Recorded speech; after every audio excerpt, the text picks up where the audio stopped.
بسم اللہ الرحمن الرحیم۔ السلام علیکم۔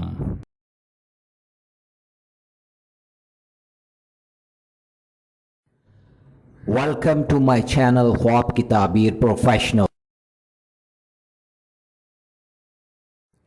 خوابوں کی تعبیر جاننے کے لیے ہمیشہ کانٹیکٹ کریں علماء اکرام، عالم دین، مفتی حضرات اور ان پڑھے لکھے لوگوں سے جو خواب کا علم جانتے ہوں اور وہ خوابوں کی تعبیر صحیح انداز میں بیان کر سکیں۔ جاہلوں سے کبھی بھی خواب کی تعبیر جاننے کی کوشش نہ کریں۔ خواب اچھے بھی ہوتے ہیں اور برے بھی ہوتے ہیں۔ ہمارے چینل پر خوابوں کی تعبیریں علماء اکرام کی تحقیق اور اسلام کے مطابق بیان کی جا رہی ہیں۔ اللہ رب العالمین سے دعا ہے کہ اللہ پاک ہم سب کے اچھے خوابوں کو پورا فرمائے، آمین یا رب العالمین۔ آج جو میں خواب کی تعبیر بیان کر رہا ہوں یہ خواب ہے یخ برف جمی ہوئی۔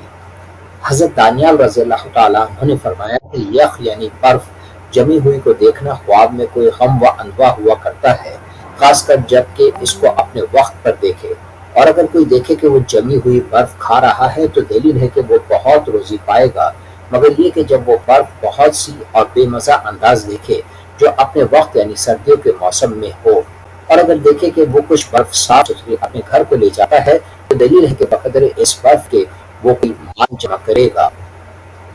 حضرت ابراہیم کرمانی رحمۃ اللہ علیہ فرماتے ہیں کہ اگر کوئی دیکھے کہ گرمیوں کے موسم میں کوئی برف پاکیزہ اور صاف تھی تو دلیل ہے کہ وہ کوئی حلال جمع کرے گا، اور اگر دیکھے کہ برف میلی کچیلی درخت سی تھی تو دلیل ہے کہ وہ کوئی مال جمع کرے گا جو کہ حرام سے ہوگا، اور اگر دیکھے کہ سردیوں کے موسم میں برف پاکیزہ و صاف خواب میں دیکھے تو دلیل ہے کہ وہ اپنے عیش کو خوب اچھی طرح گزارے گا اور اپنے روزگار سے منافعت پائے گا اور اس کے دوستوں کے دل اس سے شاد ہوں گے۔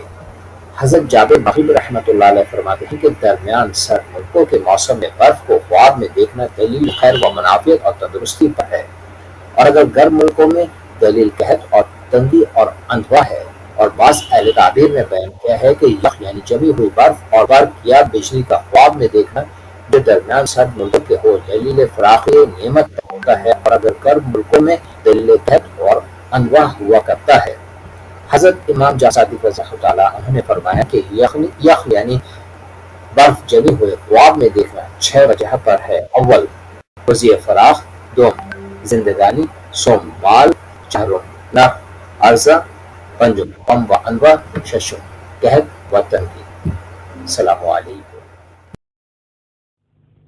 اگر میری ویڈیوز اچھی لگیں تو ضرور چینل کو سبسکرائب کریں، لائک کریں، شیئر کریں، کمنٹس کریں اور بیل آئیکن کے بٹن کو ضرور پریس کریں تاکہ میری نئی آنے والی ویڈیوز آپ آسانی سے دیکھ سکیں۔